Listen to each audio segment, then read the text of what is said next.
Hey there. Before we get into today's show, just a quick announcement. I will be starting another podcast during the first week of October. It'll be focusing on skills development, which is my other passion.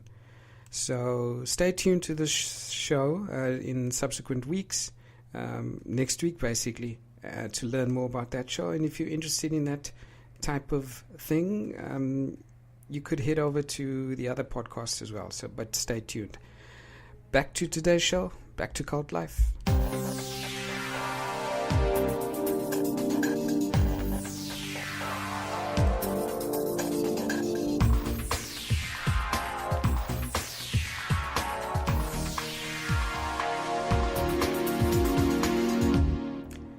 Hey, and welcome to episode 21 of Cult Life with me, Robin Jackson. Thank you for joining me again this week. Today's show is all about the Freemasons, the Rosicrucians, and the Watchtower. There's been a lot of talk in recent years and probably going back decades about how the Freemasons and the Watchtower Society, are they intertwined? Are they interlinked? Was Charles Taze Russell a Freemason? So we'll focus on those issues on the show.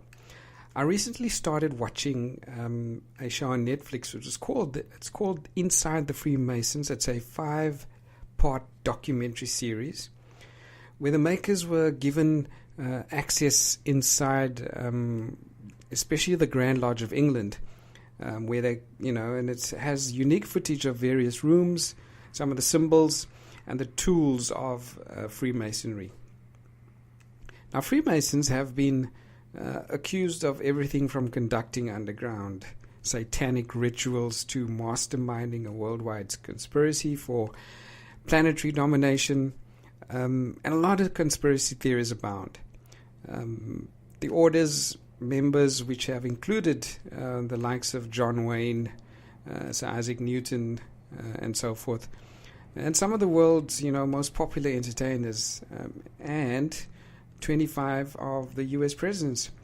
Well, they insist that they merely share a common bond of brotherhood. And if you watch Inside the Freemasons, this documentary on Netflix, those sentiments are shared by people who are interviewed and the subjects of the documentary.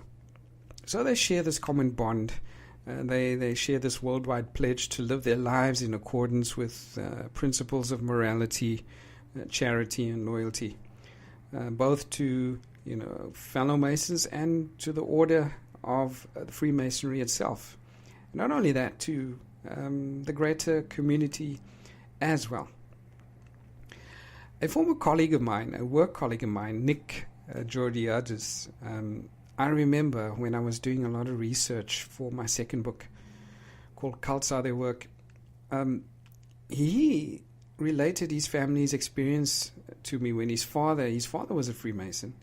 His father became one at the age of 18, and Nick related, the stories. He fondly remembers his father as a very intelligent and charismatic man, and he often used to catch a glimpse of his father practicing the Freemason rituals, at home, which encompassed, of course, the secret handshakes and some other elaborate displays. However, his father's membership of Freemasonry, or of the craft, as it's known amongst the members, took a toll on his family's relationships. His father became non-existent to the family, and Nick himself said, our father was not a father to us. His father was he was a father to the Freemasons. And this is the sentiment that Nick expressed to me. And still today, his mother views the Freemasons with much disdain. Now, a secret society's greatest power isn't always its network of influential members or its guarded knowledge of promising untold wealth or power to its adherents. Sometimes the idea of a group and what it represents is enough to inspire real world change. And this is where I want to bring in the Rosicrucians. Now, there's been much talk about Rosicrucians and how they have influenced the Freemasons themselves. And there's been much talk about the origins of the Rosicrucians. As origins myths go, the story of the Order of the Rosy Cross, or the Rosicrucians as they are known, contains all the mystery and adventure which garners a lot of attention. And according to their own myth, which was laid down by the Rosicrucians, and 3 defining pieces of literature, a German doctor, Christian Rosicrucian, started the order at the turn of the 15th century. And Rosicrucian, according to 3 books released at the beginning of the 17th century, had journeyed across the Middle East toward Jerusalem, amassing some ancient wisdom from sages. He later shared it with a small brotherhood upon his return to Germany, who became the first Rosicrucians as the story grows. This fellowship believed that the secret knowledge of Rosicrucian brought with him, which blended science, arts, and alchemy, mysticism, and which led to so-called personal enlightenment to the initiated.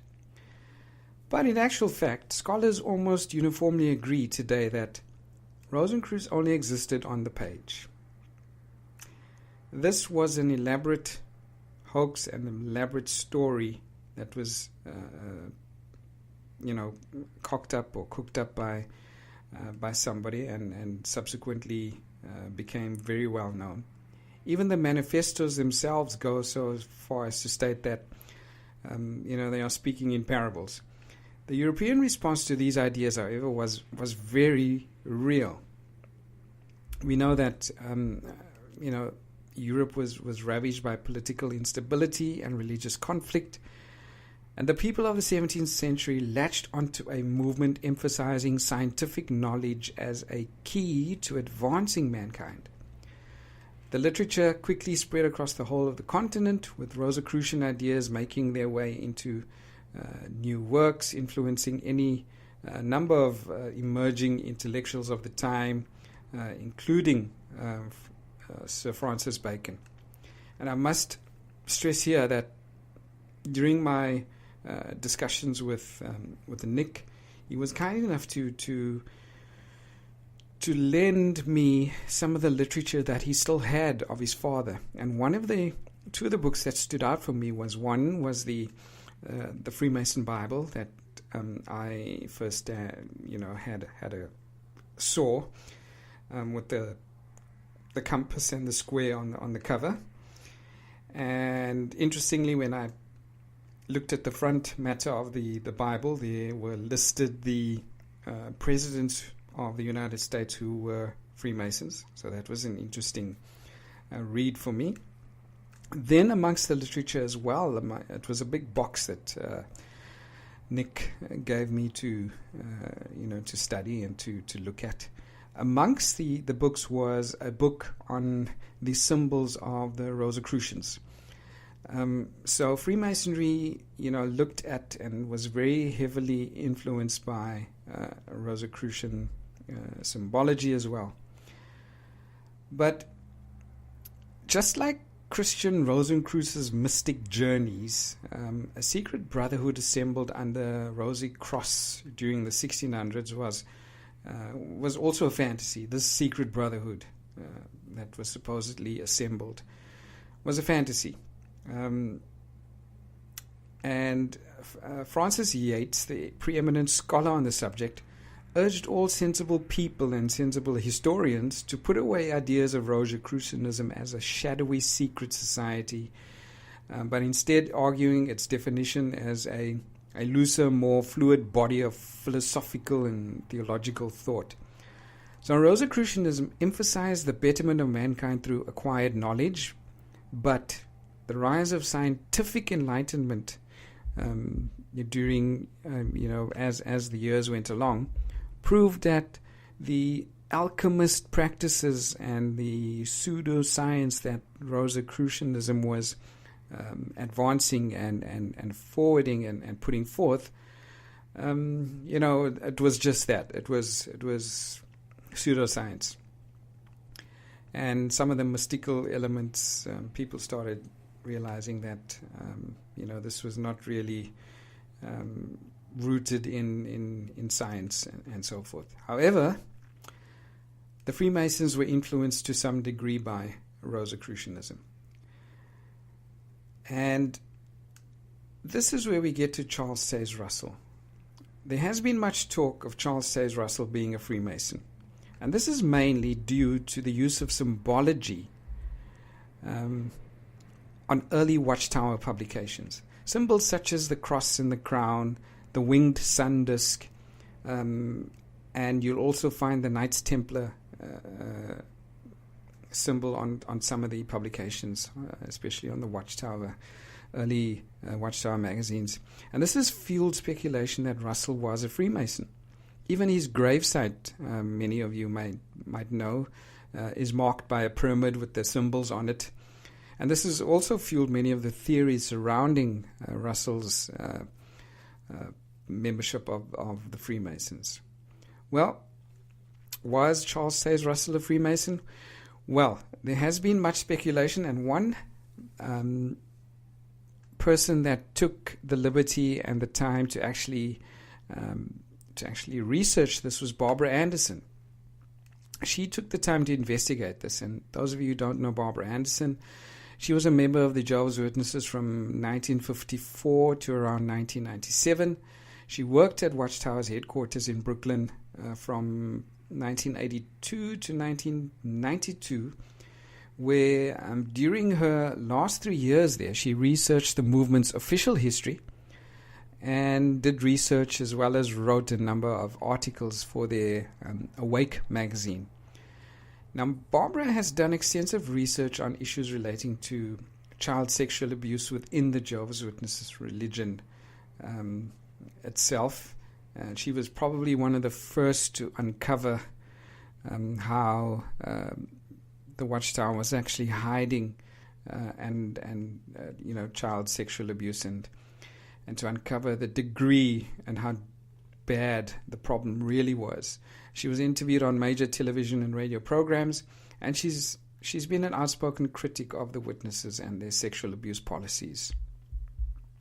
And as I said, she did some research. Now, back in 2001, she actually requested historical information from one of the lodges, the ancient accepted Scottish Rite of Freemasonry in Pennsylvania, in Pittsburgh, Pennsylvania, asking if Charles Taze Russell, his father Joseph Russell, and his uncle, who was also named Charles Russell, were actually Pennsylvania Freemasons. And this is the answer she received in a letter from the Freemasons in Pittsburgh, Pennsylvania.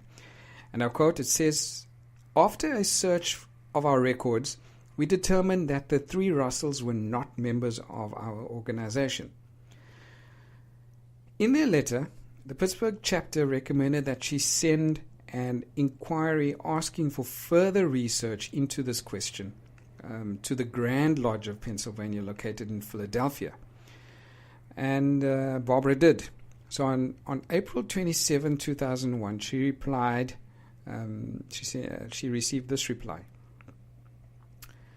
It says, "The record books in the Grand Secretary's office are unavailable at this time as they are being conserved and should be back sometime in the fall." So after being caught up in other activities for a number of years, she didn't pursue the matter further, but in September of 2005, she sent a follow-up email to the Masonic Temple, the Grand Lodge of Pennsylvania in Philadelphia. And shortly thereafter, she received this reply. And I quote from the letter. It says, "Dear Mrs. Anderson, Charles Taze Russell was not a Pennsylvania Freemason, nor does he appear in the records of England or Ireland. I shall check the records for the other two Russells." And it's signed Best Glennis A. Waldman librarian. So, there you have it. According to Barbara Anderson and her official correspondence with the Freemasons of Pennsylvania, Charles Taze Russell was not a Freemason. He might have been heavily influenced by the Masons and their symbology, and the Rosicrucian symbology and symbols, but so were many other peers of his at the time. One of the confirmed Masons or Freemasons was, of course, Joseph Smith. It has been confirmed that he was a Freemason and belonged to the Freemason Brotherhood, or craft as it is known. So there you have it. Charles Taze Russell was not a Freemason. The Watchtower might have been, in its heyday, in its infancy, might have been influenced by a lot of symbology, but according to Barbara Anderson and the Pennsylvania Freemason Lodge, there is no evidence that Charles Taze Russell himself was a Freemason. So that's our show for today, all about the Freemasons and the Rosicrucians and the Watchtower, and how if Charles Taze Russell was a Freemason, you could go and do your own research. Go onto Barbara Anderson's own website. I think it's www.watchtowerdocuments.com. There's a lot of information there about the early history of the Watchtower Society itself and the early history of Jehovah's Witnesses. A very interesting read. So until next time, that is me signing off. Bye for now.